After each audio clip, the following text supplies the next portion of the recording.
بلال صاحب از قلم Shakeel Ahmad Chauhan.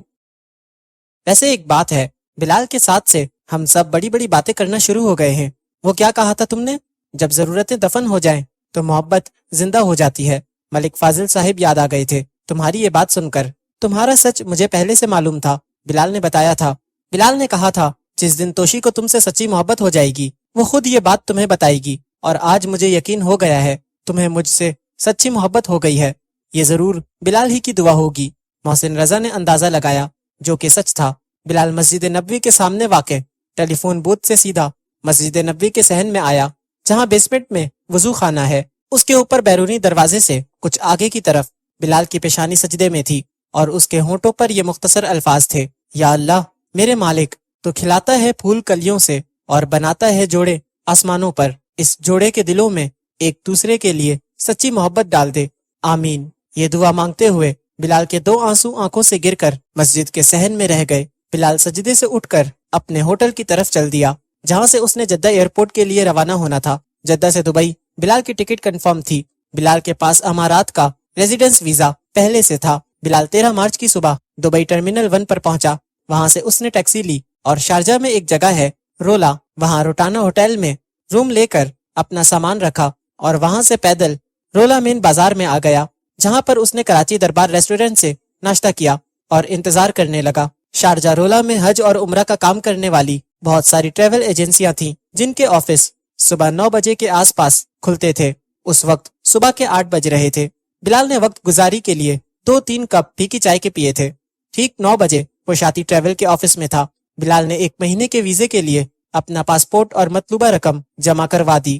Travel agent محمد شفیق نے بلال کو یقین دلایا 1 ہفتے کے اندر ان کا ویزا لگ کر آ جائے گا۔ بلال صاحب 1 ہفتے کا ٹائم میں آپ سے لے رہا ہوں، یہ کام 2-3 دن کا ہے۔ اگر کل جمعہ نہ ہوتا تو میں آپ کو 3 دن کے اندر بھجوا دیتا، پھر بھی انشاءاللہ امید ہے پیر کو آپ مکہ ہوں گے، محمد شفیق نے بلال سے کہا تھا۔ لفظ جمعہ سن کر بلال کے زخم ہرے ہو گئے۔ ایک تو بابا جمعہ، دوسرا اگلے دن بروز جمعہ اس کا نکاح تھا، جو اب نہیں ہو رہا تھا۔ اگلے دن 14 مارچ بروز جمعہ نوشی کی شادی ولید ہاشمی سے ہو گئی، بڑی دھوم دھام کے ساتھ۔ ڈیفینس میں واقع ایک مقامی ہوٹل میں دودھ پلائی کی رسم کے دوران عادل عقیل کی نظر توشی پر پڑی۔ وہ اسے دیکھ کر حیران رہ گیا۔ توشی نے بھی عادل کو دیکھ لیا تھا۔ آپ یہاں؟ یہ لڑکی؟ عادل نے حیرت سے ڈوبی ہوئی آواز میں آج سوال پوچھا۔ یہ میری بہن نوشی ہے۔ توشی پریشان ہو گئی تھی۔ عادل کے غصے کو دیکھ کر، کیا انتخاب ہے آپ کی بہن کا؟ عادل یہ بول کر غصے سے چلا گیا وہاں سے۔ توشی نے ایک نظر ولید ہاشمی کی طرف دیکھا، جو کہ نوشی کے ساتھ بیٹھا مسکرا رہا تھا۔ نوشی اور ولید کے ارد گرد عورتوں اور لڑکیوں کا ہجوم تھا۔ ولید کی شادی میں اس کے سارے خاندان نے شرکت کی تھی۔ ولید کا باپ پیر داؤد ہاشمی، اس کے چچا عقیل ہاشمی، اس کی دادی اور سارے رشتہ دار، سب لوگ بارات کے ساتھ آئے تھے، سوائے ولید کے چچا عقیل ہاشمی کے اکلوتے بیٹے عادل عقیل ہاشمی کے۔ عادل اور ولید کی بچپن سے نہیں بنتی تھی، جوان ہو کر ان دونوں کے اختلافات میں مزید اضافہ ہو گیا تھا۔ عادل شادی میں شرکت نہیں کرنا چاہتا تھا۔ اس کی دادی کے بار بار فون کرنے پر وہ نکاح کے بعد آیا تھا، صرف خانہ پوری کے لیے۔ اس وقت نکاح ہو چکا تھا جب اس کی نظر توشی پر پڑی تھی۔ ولید نے ایک کنال کا گھر رینٹ پر لیا ہوا تھا، جہاں اس کے سارے مہمان آئے تھے۔ ولید ہاشمی کا بیڈ روم سرخ گلابوں سے مہک رہا تھا، اور نوشی اس کی سیج پر اپنے شوہر کا انتظار کر رہی تھی۔ ولید اپنے بیڈ روم میں آیا۔ واقعی تم بہت خوبصورت ہو، میں یہ منظر بھی زندگی میں کبھی نہیں بھول سکوں گا، ولید نے نوشی کے پہلو میں بیٹھے ہوئے کہا تھا۔ یہ جملہ سن کر نوشی نے کچھ سوچا۔ میں وہی ہوں جس کے بارے میں تم سوچ رہی ہو، جس نے تمہیں گرتے ہوئے سنبھالا تھا۔ کون بے وقوف کہتا ہے پہلی نظر میں محبت نہیں ہوتی؟ مجھے تو تم سے پہلی نظر میں ہی محبت ہو گئی تھی، ولید نے بڑی انگلی سے نوشی کا چہرہ اوپر اٹھاتے ہوئے کہا تھا۔ نوشی نے آنکھیں اٹھا کر ولید کی طرف دیکھا، جو مسکرا رہا تھا۔ اگر محبت سچی ہو تو آپ اپنے محبوب کو پا ہی لیتے ہیں، جیسے میں نے تمہیں پا لیا۔ نوشی، میں تم سے بہت محبت کرتا ہوں، میں ہر کام جلدی کرتا ہوں۔ دیکھو نا، ایک لمحے میں تم سے محبت ہوئی، 10 دن کے اندر تم سے شادی بھی کر لی۔ اب جلدی سے ایک بڑا بزنس مین بننا چاہتا ہوں، اس شہر کا سب سے بڑا بزنس مین۔ میں بھی ایڈیٹ ہوں، بزنس کی باتیں کر رہا ہوں۔ اپنی پہلی رات کو یہ میں تمہارے لیے لایا تھا۔ ولید نے ایک ڈائمنڈ کا سیٹ، جو کہ باکس میں سجا ہوا تھا، نوشی کو پیش کیا۔ منہ دکھائی کے طور پر نوشی کی اس سیٹ پر نظر پڑی تو اس کی خوشی کا کوئی ٹھکانہ نہیں تھا۔ یہ تمہارے لیے ہے، پکڑ لو۔ ولید نے نوشی کی خوشی اس کے چہرے سے پڑھ لی تھی۔ آپ خود ہی پہنا دیں،